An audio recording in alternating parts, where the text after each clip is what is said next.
ఈరోజు నేను ముందుకు ఒక బెస్ట్ టాపిక్ వచ్చేసాను. నాట్ ఓన్లీ బెస్ట్ టాపిక్ కన్నా యూస్ఫుల్ టాపిక్ కూడా. అదేంటి అంటే బడ్జెట్లో రిచ్ అండ్ డీసెంట్ లుక్ ఎలా పొందాలి. మీరు ఇప్పుడు చెప్తున్నారు, ముందే చెప్పాలి కదా. డైలీ కాలేజ్కి వెళ్ళే గర్ల్స్ ఆర్ బాయ్స్ అండ్ ఆఫీస్కి కొత్తగా వెళ్ళే వాళ్ళు తక్కువ ఖర్చుతో డీసెంట్ అండ్ రిచ్ లుక్ పొందాలనుకుంటున్నారా? అయితే ఈ వీడియో మీకోసం. ఈ టాపిక్ మీద కొన్ని టిప్స్తో నేను ముందుకు వచ్చేసాను. వీడియోలోకి వెళ్ళే ముందు ఈ వీడియోని చివరి వరకు చూసి నా ఎఫర్ట్స్ మీకు నచ్చినట్లయితే ప్లీజ్ లైక్ చేసి సబ్స్క్రైబ్ మై ఛానల్. అయన్నొద్దు, పాయింట్కి రా. మన మిడిల్ క్లాస్లో డీసెంట్ అండ్ రిచ్ లుక్ కోసం చాలా మనీ స్పెండ్ చేస్తాం, కానీ అది అందరికీ సెట్ కాదు. Because of dress colour, grooming, hair style, shoes, bags, dress selection, వీటి మీదే మన decent and rich look depend అయి ఉంటుంది.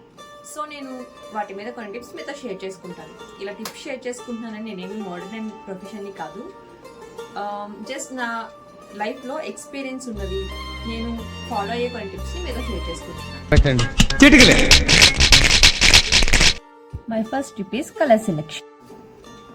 ఎప్పుడైనా మనం డ్రెస్ కలర్ సెలెక్ట్ చేసుకునేటప్పుడు ఎక్కువగా న్యూట్రల్ కలర్ సెలెక్ట్ చేసుకుంటూ ఉండాలి. Like example black, white, navy blue, beige and grey colour. ఈ కలర్స్ని మనం ఎందుకు సెలెక్ట్ చేసుకోవాలంటే ఎవరికైనా ఈ కలర్స్ ఈజీగా సెట్ అవుతాయి. లైక్ బ్లాక్ కలర్లో ఉన్న వాళ్ళైనా, మీడియం కలర్లో ఉన్న వాళ్ళైనా, వైట్ కలర్లో ఉన్న వాళ్ళకైనా ఈ కలర్స్ క్లాసీగా కనిపిస్తాయి. సో అందుకే మనం ఎక్కువ ఈ కలర్స్ ప్రిఫర్ చేస్తాం. My second tip is dress fabric selection. Dress fabric అనేది మనకి మోస్ట్ ఇంపార్టెంట్. ఎందుకంటే డ్రెస్ ఫ్యాబ్రిక్ బాగోకపోతే మనం అన్కంఫర్టబుల్గా, అన్ఈజీగా ఫీల్ అవుతాం. డే మొత్తం అదే డ్రెస్తో ఉండాలి. సో మనం డ్రెస్ ఫ్యాబ్రిక్ సెలెక్ట్ చేసుకునేటప్పుడు మంచిగా కంఫర్ట్గా ఉండే డ్రెస్ ఫ్యాబ్రిక్స్ సెలెక్ట్ చేసుకోవాలి. లైక్ కాటన్, ట్వీడ్, ఊలెన్ బెండెల్ ఇట్లాంటి డ్రెస్లు మనం సెలెక్ట్ చేసుకోవడం బెటర్. ఎందుకంటే వాటితో మనం డే మొత్తం కంఫర్ట్గా ఉండొచ్చు. మెయిన్ థింగ్ షైన్ పాలిస్టర్ని అవాయిడ్ చేయండి, ఎందుకంటే ఇది కొంచెం చీప్లో ఉండొచ్చు. ఇది నా పర్సనల్ ఒపీనియన్. బట్ కొంతమందికి కంఫర్ట్గా ఉండే ఫ్యాబ్రిక్ సెలెక్ట్ చేసుకుంటారు. వాళ్ళ కంఫర్ట్కి తగిన ఫ్యాబ్రిక్ని వాళ్ళు సెలెక్ట్ చేసుకోవచ్చు. My third topic is accessory selection. Accessory selection చాలా జాగ్రత్తగా చేసుకోవాలి. ఆఫీస్కి వెళ్ళే వాళ్ళు, కాలేజెస్కి వెళ్ళే వాళ్ళు simple and minimal accessories select చేసుకోవాలి. లైక్ ఇయర్ రింగ్స్లో స్టడ్స్ ఇట్లాంటి సింపుల్ తీసుకోవాలి. And rings, smart watches, simple chains ఇలాంటివి తీసుకోవడం వల్ల మనం డీసెంట్ అండ్ రిచ్ లుక్గా కనిపిస్తాం. My fourth topic is footwear అనేది చాలా కేర్ఫుల్గా చూస్ చేసుకోవాలి. ఇది హైట్ మీద డిపెండ్ అయి ఉంటుంది. టాల్ గర్ల్స్ ఎట్లాంటివి అయినా యూజ్ చేయొచ్చు, like sandals, flats, shoes, heels. Short girls like me heels use చేయడం బెటర్. అది కూడా ఓవర్ హై హీల్స్ యూజ్ చేయొద్దు. Up to 2 inches heels use చేయడం వల్ల మరి షార్ట్గా కాకుండా వాళ్ళు కొంచెం టాల్గా కనిపించడానికి ఛాన్సెస్ ఉంటాయి. My fifth topic is wallet or hand bag selection.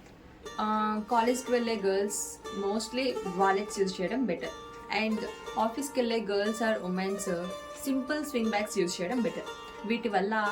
ఇవి యూజ్ చేయడం వల్ల మనకి సింపుల్ అండ్ డీసెంట్ లుక్గా కనిపిస్తాం. My sixth topic is hair style. Silk hair ఉన్న వాళ్ళు పోనీ ఆర్ హెయిర్ లీవ్ చేసుకోవడం బెటర్. అండ్ కర్లీ హెయిర్ ఉన్న వాళ్ళు ఫ్రెంచ్ ఎక్కువ ప్రిఫర్ చేయడం బెటర్. దానివల్ల క్లాసీగా కనిపిస్తారు. నార్మల్ హెయిర్ ఉన్న వాళ్ళు, అంటే సిల్కీ కాకుండా, కర్లీ హెయిర్ కాకుండా నార్మల్ హెయిర్ ఉన్న వాళ్ళు ఏ హెయిర్ స్టైల్స్ వేసుకున్నా చక్కగా సెట్ అవుతాయి. My seventh tip is dress pattern selection. Dress pattern selection అనేది ఎలా సెలెక్ట్ చేసుకోవాలి అంటే మనం ఎక్కువ heavy works like printed works, మగ్గం వర్క్స్, ఇంకా కుందం వర్క్స్ ఇట్లాంటి డ్రెస్సెస్ ఉన్నవి కాకుండా వీటి వల్ల మనం హెవీగా కనిపిస్తాం. మనం వెళ్ళేది కాలేజెస్కి, ఆఫీసెస్కి కాబట్టి ఎక్కువ హెవీ డ్రెస్సెస్ ఉన్నవి కాకుండా like plain kurtas, plain tops, plain dupattas ఉన్న డ్రెస్సెస్, ప్లాజాస్ ఏవైనా ఎక్కువ ప్లెయిన్ ఉన్నవి ప్రిఫర్ చేయడం వల్ల సింపుల్ అండ్ డీసెంట్ లుక్గా కనిపిస్తాం.